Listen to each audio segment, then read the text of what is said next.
Sawtooth Dave, what's up, guys? Hope y'all having a great weekend. Sunday before Thanksgiving, right? So happy Thanksgiving early this week. I probably will talk to most of y'all before then. So happy Thanksgiving. Hope you have a good one. Hope you enjoy your families, all that stuff. All right. So it's been a busy week.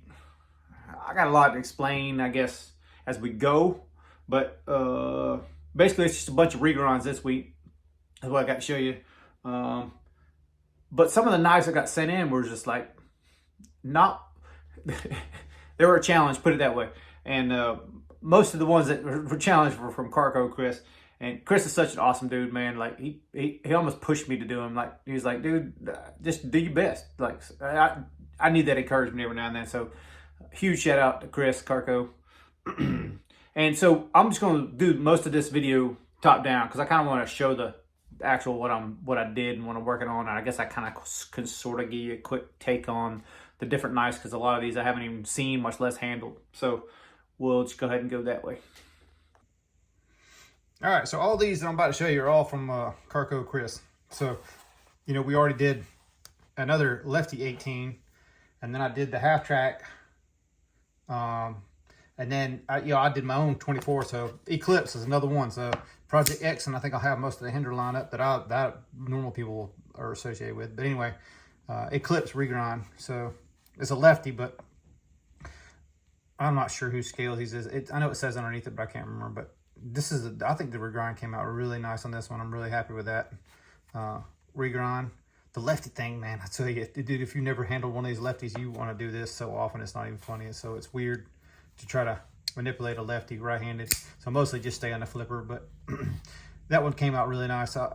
Originally, he's talking about putting a swedge on it too, but after I got it done and looked at it, I was like, I don't know. I just think it looks cool as is, and he agreed. So we left it as is. We didn't do much with that one. All right, so that's that one down. This one, I'd never even seen this one. It's got to be an earlier one. This is an Old Dominion. I don't even know the model name, to be honest with you.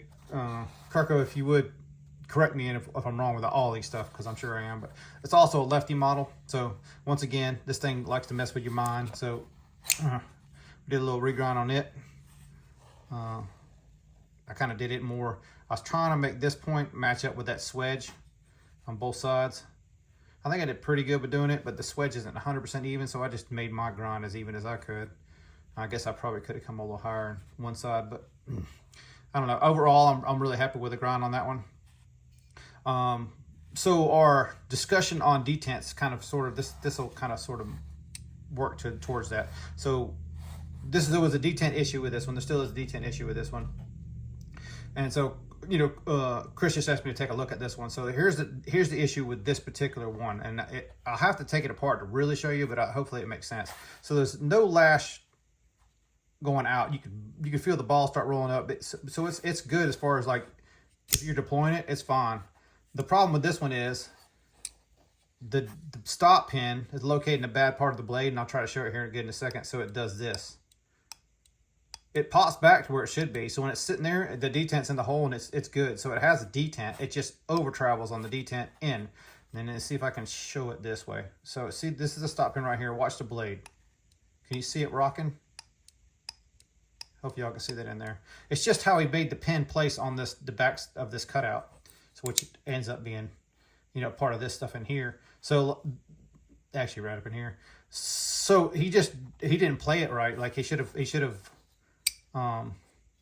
either put another pin in here to keep it steady so it won't rock or whatever else. So we were talking about fixing it, but I ended up not fixing it. But you know, if I had a mill running here, I probably would have fixed it for him. I just don't have anything here, and like to take something like this and go into my old job, probably pushing it a little bit at this point, because I mean, while I technically still am a part-time employee, it's like a once in every 4 or 5 months I'm showing up over there. So you know, I'd have to get permission before I go in there, which, you know, I'm not opposed to doing, but Chris said don't worry about it. So anyway, Old Dominion, I don't even know what the model number is, or model name is rather. That one turned out pretty well. I think all these pretty much that I'm showing you from Chris's are almost all 10-inch hologrinds. I think they all are actually.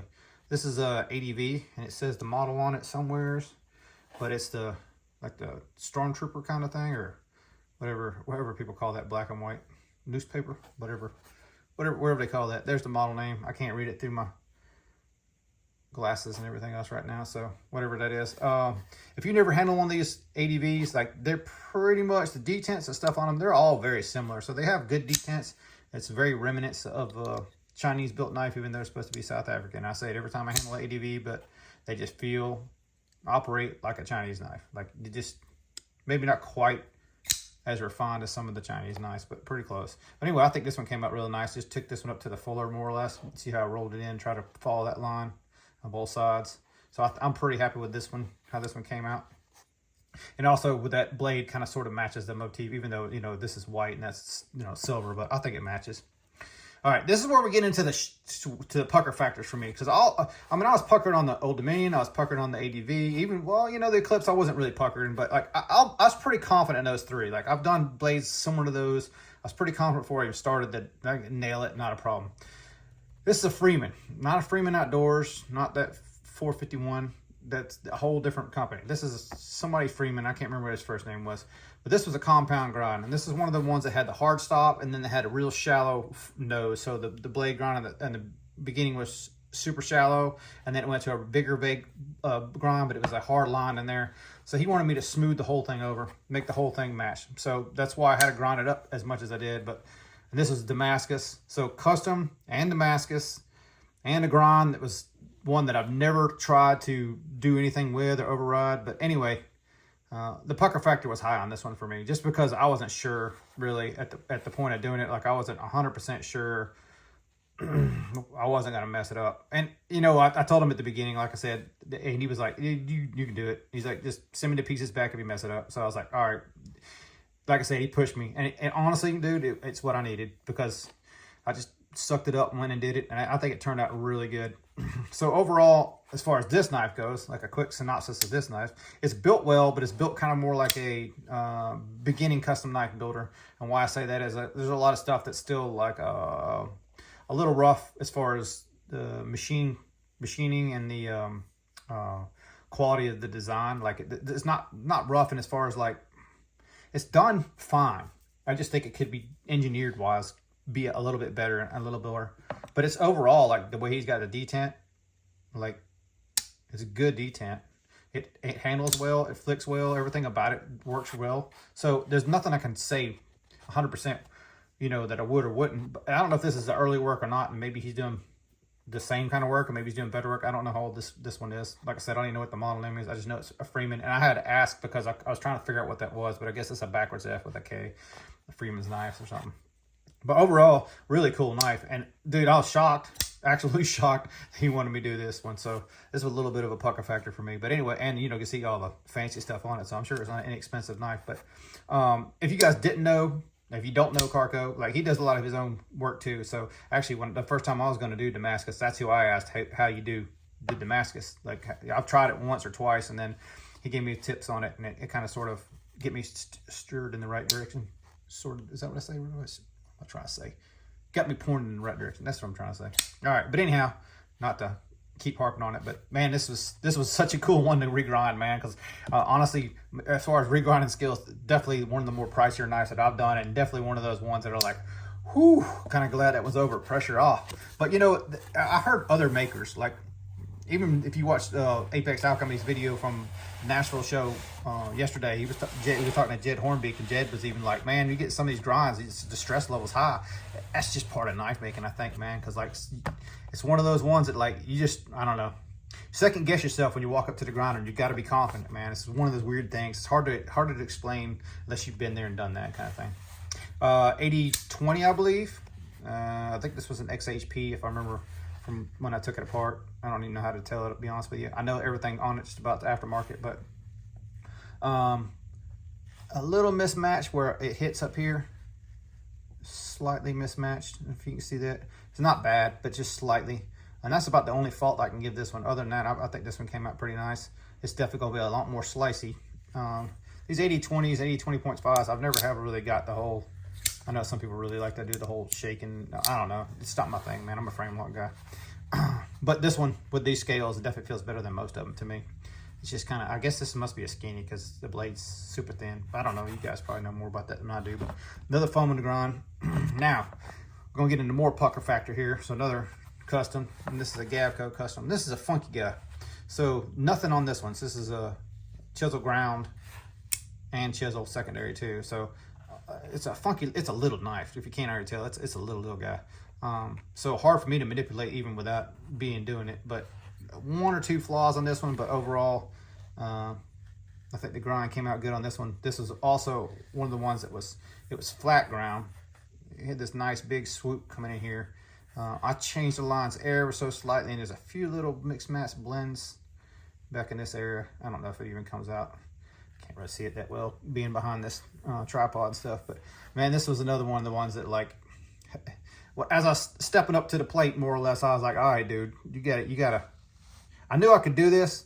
I wasn't nervous about this one as the next one I'm going to show you, but this right here was definitely one of those ones that I was like, man, I've never done that before. And quite honestly, man, like, it came out better than I anticipated it to. And it was a little complicated trying to figure out how to do it, but I'm overall happy with how that came out. And that's also a 10-inch hollow on that too. So now it comes down to a pretty dang thin edge. It wasn't bad before being a flat ground, but you know, every time you put a hollow on it, it's about the same depth. You're always going to get that thinness behind the edge, but little bitty knife, man. I mean, it's a little knife, little guy. All right, so this last one, a couple thoughts on this one. So this is a Brian tie. I'm not even sure what the model name is. I'm not, generally speaking, a button lock kind of guy. Like, I'm just generally not a button lock guy. Immediately, as soon as I took this one out, look at the machine work, and this is all one piece construction. I was blown away with machine work, and I know Brian tie is all CNC, and you know, just looking at it from just a CNC point of view, I was like, man, that dude knows what the hell he's doing. He really does. Like, finish work too, he does a really good job. And this was another one that was a two-tone, like a compound grind is what I was trying to say. This one, the background was kind of, it was higher up in the front and it sloped to the back, and then it had that shallow front on this one. So I had to go up as high as this grind was here, but it was compound with that hard stop in the middle of it again.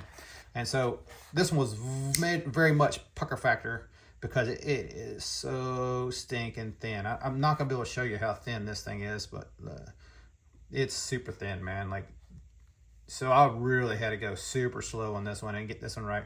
And I just followed that line. I just went underneath his name. It might have just barely got the bottom of that line, barely, but man, overall, I'm super happy with the way that one came out. And this is a super, super slicey little guy now. Super slicey. But general impressions of the Brian tie, I talked about the CNC work being outstanding. But if you've never handled one of these, ow, I just hit my damn fan with it. I hope I didn't cut myself. Hopefully it was mostly nail. All right.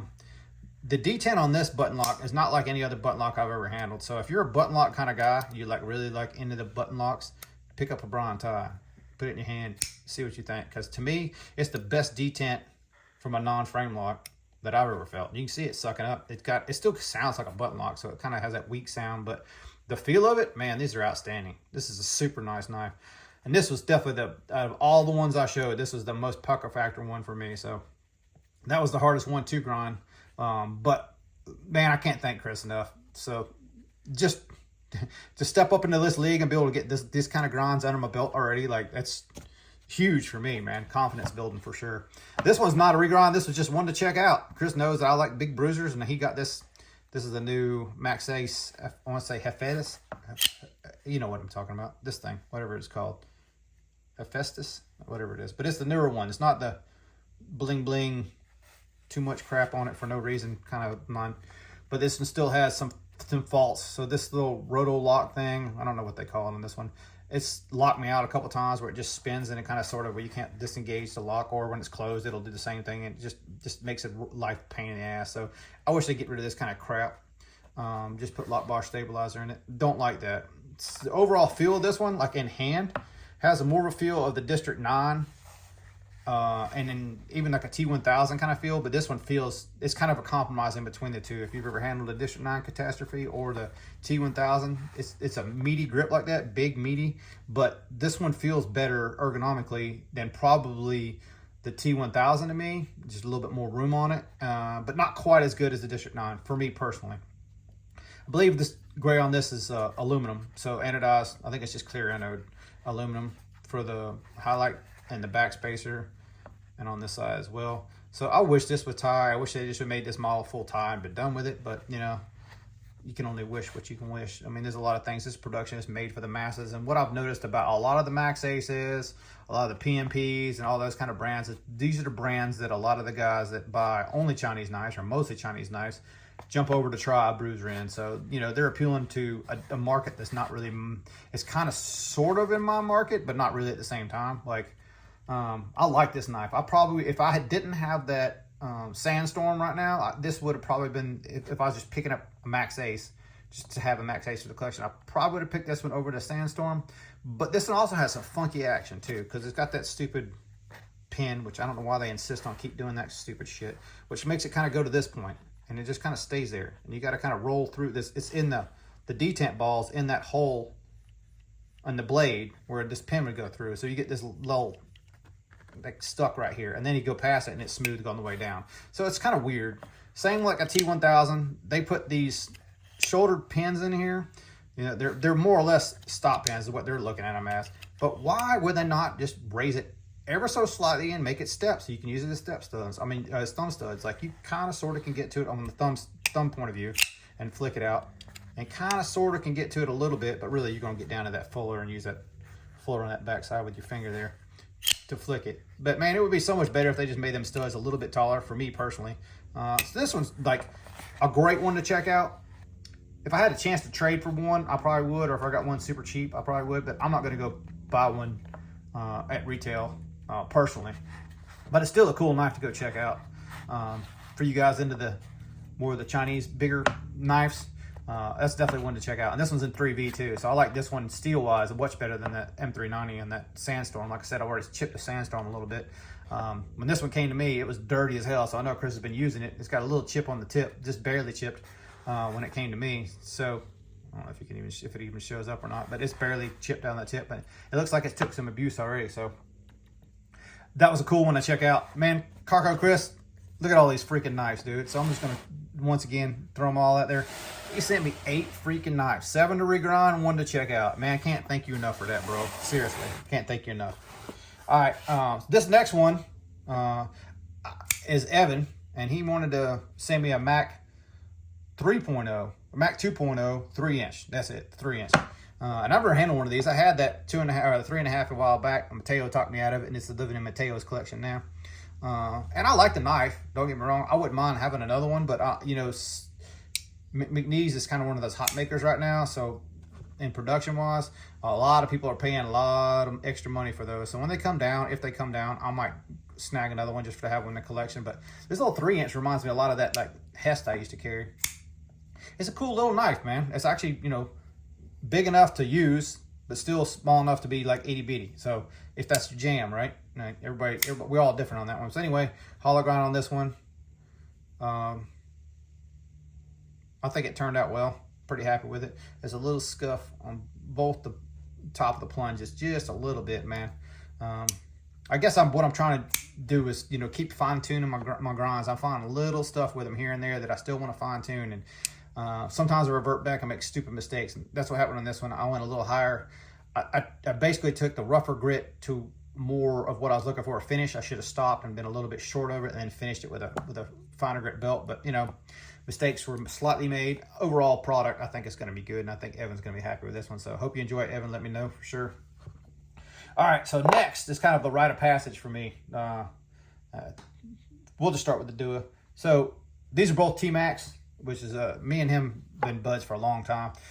So he sent Dua in. So just a quick discussion about both these, because I'll just put both of them in real quick. So here's this Dua, and there's this Sawtooth, both the regrinds. I did regrinds on both of them. Super happy the way they both came out. I'm really proud of the Sawtooth grind because I never tried to recurve. I was a little bit nervous about this. Let me get this back here where we can kind of see a little better.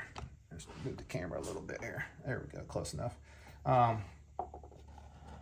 So super nervous about the regrind. More so probably with this knife is because these knives mean so much to me. And in case you guys don't know TMac, me and him been buds a long time.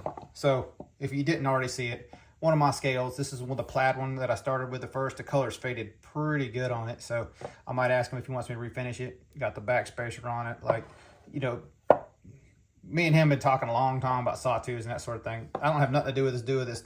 This is all someone else. I didn't do anything to it. But in order to do the regrinds, you got to pull the studs. And so here's the sawtooth stud.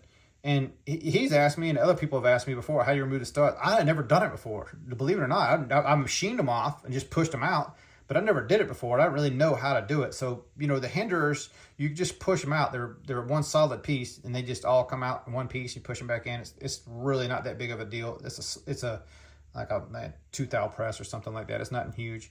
These are installed just like Chris Reeves, which really messed me up because I was not anticipating it. And then once I figured it out, I'm like, okay. So, you know, these, if you didn't know, Grayman's never actually made the knife. They got it farmed out. So it kind of makes me wonder, who else made studs that match out like this? They basically, you know, this side goes in, or this side goes in the main side, and this side presses into it from the opposite side. So you have to pull it out from the basically a lock side of the knife and pull it out. You have to almost destroy them. So you can see it's got this vice grips marks all over the studs. And, you know, I'd asked John from BGM how he got them out, and he basically said the same thing. You're going to have to use vice grips. So same thing with the Duo, you know. But it makes me kind of sort of wonder, because these were made, you know, I think the last time they were made was like at least 5 years ago or so. Who did the work? Because the only other person I know that does studs like that is CRK. That'd be interesting, wouldn't it? So anyhow, this one still needs some tune-up. When he sent it to me, he you know, he wanted edges and everything. He'd already laid the edge way back. You know, like this one's laid back pretty good, but it was laid back more than this one. So he's using his knife, which is great. This one just needs a little tune-up and tweaking, so I'm not quite done with it. But the studs are in it. I'm pretty happy with the Duo studs came out. Duo's never been my favorite knife anyhow, in case y'all didn't know. I love the sawtooths. The Duos are kind of like, not necessarily my flavor. But anyway, the studs make it feel better for me. Anyhow, I can reach it, and it's got some traction on top of it compared to the original stud, which is, you know, not bad, but this one just feels better to me. So I think he's going to like these studs better. Hope he does anyhow. So let's do this a little quick, because just to show you the stock, this is a stock sawtooth. So you can see the grind lines in the original, they kind of sweep. I know that sweep, and mine's just kind of DSK style, up and out. And, you know, honestly, that's where I got the inspiration from, a Recluse. Once I saw the Recluse, I'm like, I know I can do it like that. I don't think I can match these lines. I need a 1-inch wide wheel for the grinder, and then I need more technique, because honestly, I have to learn how to do it to sweep. But it's something I'll get to. But for right now, I'm really happy the way that one turned out. So, comparingly, since we already did all the other ones, this is the BGM regrind. And also, you'll notice on these studs, which I didn't even think to look at, I don't know if it'll show up or not, there's vice grip marks on these studs too, which I didn't even look at until I just got it after I did mine. I was like, oh, he did have studs on it. But anyhow, this is the BGM grind on the bottom, mine on the top. So you can see he took us to a better finish, like he probably went, I'm guessing the next step, 220, 240, somewhere in there, maybe even 400, somewhere in that grip. And mine's just to 120. But overall, he followed the lines of that stock, the sweeping of the stock, which I think looks good. Like, if I'm being, you know, honest with the comparing my own grinds to his, I would love to get to be able to do this, but I don't think I'm bad at all either. Like, so if you feel both these, and I know this is a hard thing to really kind of describe on the video there, but mine's actually thinner than his is. So I'm thinking he used like a 12-inch or maybe something bigger on the wheel, and mine's a 10-inch. So to actually get down to it, like this edge right here, when you get to this the deepest part, this is super slicey on this one. This is a little more obtuse. So ironically enough, I think that's gonna be a better slicer than that.